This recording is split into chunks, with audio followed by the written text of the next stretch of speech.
Всем привет! Сегодня хочу вам показать 5 идей органайзеров для кухни, которые можно сделать своими руками. Они достаточно простые в исполнении, так что поехали!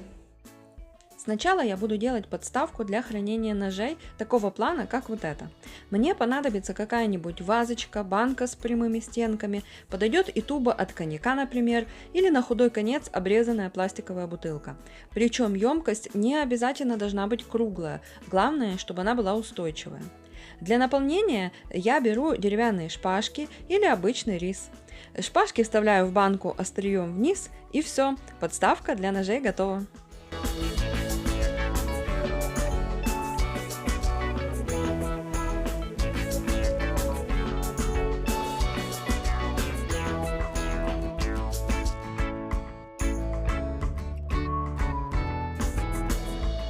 Теперь я хочу предложить идею, как организовать бумажные полотенца, фольгу, пищевую пленку, пергамент. Для этого я беру шпагат или веревку, которая не растянется, продеваю ее внутрь фольги и просто привязываю к полке внутри кухонного шкафчика. Теперь фольга и пергамент не занимают места на полке и готовы к использованию.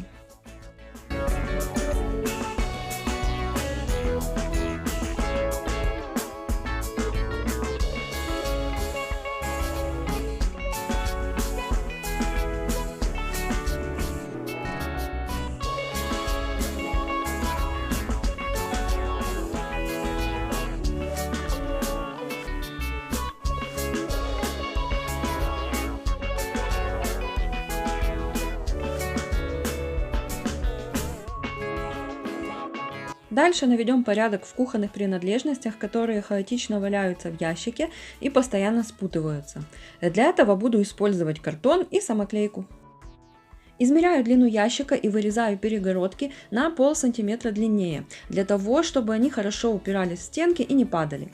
Также для надежности склеиваю картонки по 2 и оборачиваю их самоклейкой. Так и вид более эстетичный, и будет потом возможность помыть эти перегородки.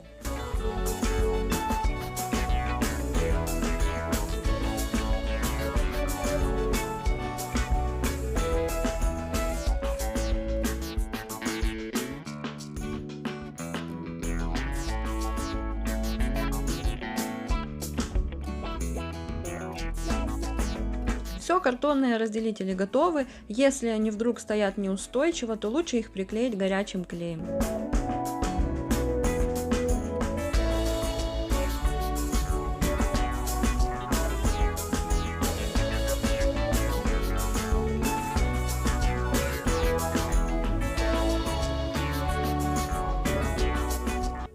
Переходим к кухонным полотенцам.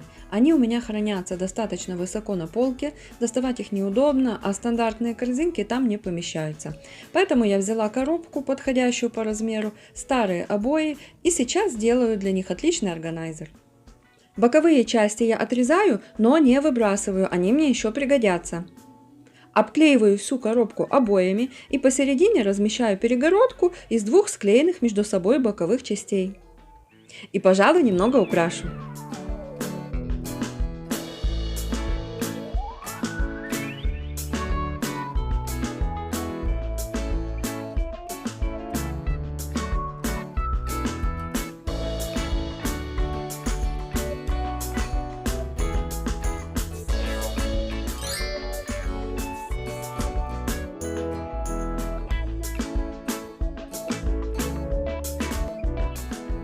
Теперь я сделаю емкости для хранения сыпучих продуктов на кухне ничем не хуже вот таких покупных.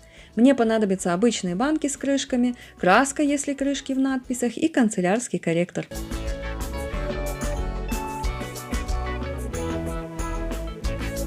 На моих крышках стоит срок годности, поэтому я вытру его при помощи жидкости для снятия лака. Потом слегка сбрызну перламутровой краской, закрашивать мне здесь особо нечего, они и так белые.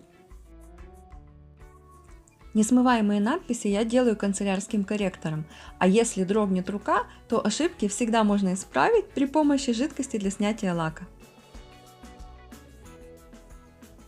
Таким образом, с помощью баночек разных размеров можно организовать крупы, специи и другие сыпучие продукты на кухне. Если это видео вам понравилось, поставьте ему лайк и подписывайтесь на мой канал, если вас интересует тема организации пространства в доме.